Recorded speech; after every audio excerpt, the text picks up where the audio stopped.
Halo semuanya, selamat datang di podcast Buka Kertas Kantor bareng gua Mutiara Putri.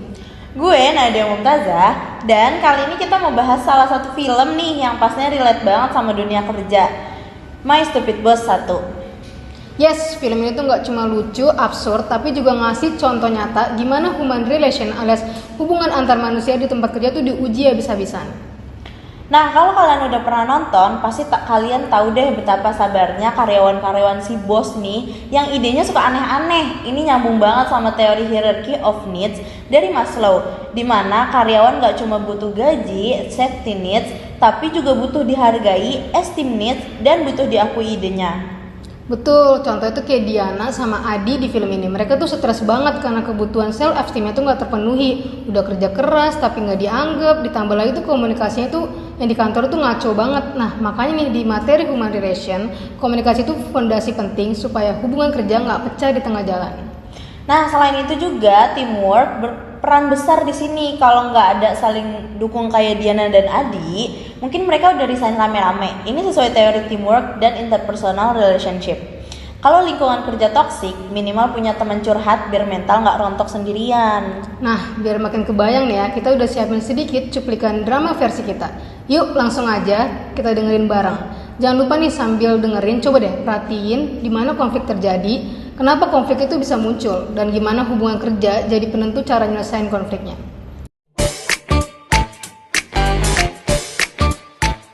Di balik kantor yang kelihatan biasa, sering tersembunyi cerita yang bikin pusing kepala. Ini kisah tentang seorang bos yang idenya aneh-aneh, karyawannya stres, tapi tetap bertahan demi gaji yang datang tiap bulan. Di sini, hubungan antar manusia diuji. Siapa sabar, siapa menyerah, dan siapa yang pura-pura waras. Selamat datang di dunia My Stupid Boss. Jana, Adi. Iya bu, ada apa ya bu? Pagi bos, pagi-pagi udah marah aja. Ngopi dulu bos. Ngopi apaan? Ini kenapa laporan warna biru? Kan saya maunya warna merah.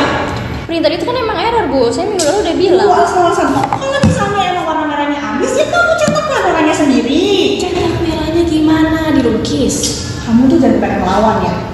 Pokoknya saya nggak mau tahu. Jam 10 saya tunggu laporannya udah berubah jadi warna merah. Habis lah. Duh, dia tuh gak ngerti ya, kalau printer rusak kan gak bisa cetak warna. Makanya sabar, kita kan gak bisa ngelawan langsung, ntar malah dibilang ngelawan. Gue tuh capek udah kerjaan double, bos nyuruh aneh-aneh lagi. Iya, tapi kan kita punya senjata paling penting. Senjata paling penting, apaan tuh? Tenang, kita saling backup. Lu stres, gue bantu. Lu kena marah, gue pasang badan, deal? Deal, tapi ini printer gimana? Kita cetak manual? Ya udah, lu kasih merah aja pakai spidol. Dada aja. Di saat atasan gak bisa diajak kompromi, karyawan harus sering kotor otak sendiri. Maka dari itu, inilah pentingnya komunikasi, saling percaya, dan sedikit humor biar waras bareng-bareng. Bikin digital aja, judul, table, grafik, semua font merah. Bos mana ngerti? Terus kita print warna hitam putih? Enggak, kita kirim PDF ke email dia, bilang printernya rusak, tapi semua file warna merah, hemat kertas, hemat amarah pula. Boleh tuh. Tahu sih, saya lagi stres banget tuh. Ini loh bu, laporannya udah kami bikin full merah semua. Nanti saya kirim ke email ibu ya. Kasihan bos, printernya kalau dipaksa kerja terus. Nah, gini dong, kenapa nggak dari warna aja sih? Kok bisa mana? Aman bos, nanti saya buatin ya.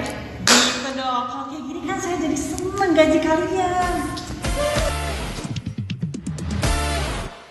Nah, udah lihat kan drama absurdnya bos sama printer merahnya? Dari situ kita bisa lihat nih, ternyata konflik di kantor tuh sering muncul karena hal-hal sepele yang nggak dikomunikasikan dengan baik. Benar, kalau dilihat dari materi human relation, masalah kayak gini sering muncul karena kebutuhan karyawan, kayak pengakuan kerja, self esteem, rasa aman, sampai kebutuhan dihargai pendapatnya. Itu nggak terpenuhi. Ditambah lagi, komunikasi satu arah bikin bawahan makin bingung harus kayak gimana. Padahal kan kalau bosnya mau perintah-perintah atau teguran dengan cara sehat sebenarnya bisa banget ya. Misalnya nih sebelum marah-marah atau soal printer rusak ini, bos itu bisa tanya dulu nih ke Diana sama si Adi, kendalanya apa, bisa dibantu sama-sama enggak. Jadi bukan cuma nyuruh-nyuruh tanpa mau dengerin penjelasannya. Atau kalau mau kasih kritik, sampaikan dengan cara asertif, tegas tapi tetap sopan biar karyawan juga nggak down. Rasa self esteemnya tetap terjaga dan motivasi kerja nggak hilang. Karena di human relation, atasan yang baik itu bukan yang galak tanpa arah, tapi yang bisa jadi teladan cara komunikasi positif. Intinya ya, bos tuh mau dengerin, mau diskusi bareng dan ngasih ruang karyawan buat ngomong. Itu tuh udah masuk ke nilai-nilai dasar human relation. Karyawan seneng, loyalitas naik, konflik juga nggak numpuk. Jadi win-win solution buat semua pihak. Kalau kita tarik ke praktik, karyawan juga perlu berani ngomong kalau ada masalah, tapi tetap dengan cara sopan dan profesional. Misalnya kayak Diana sama Adi, mereka nyari solusi sambil tetap nurut perintah bos. Ini contoh kompromi yang sehat. Simpulannya ya, relasi kerja yang baik itu bukan berarti nggak boleh ada konflik, tapi cara ngadepin konflik itu harus dewasa, saling dukung, dan sama-sama mau dengar.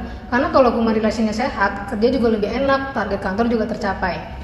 Nah, semoga cerita printer merah ini bisa kita semua belajar di kantor. Relasi yang sehat itu bukan bonus, tapi kebutuhan. Oke, sampai sini dulu obrolan kita hari ini. Makasih udah dengerin Buka Kertas Kantor. Sampai ketemu di episode berikutnya. Bye!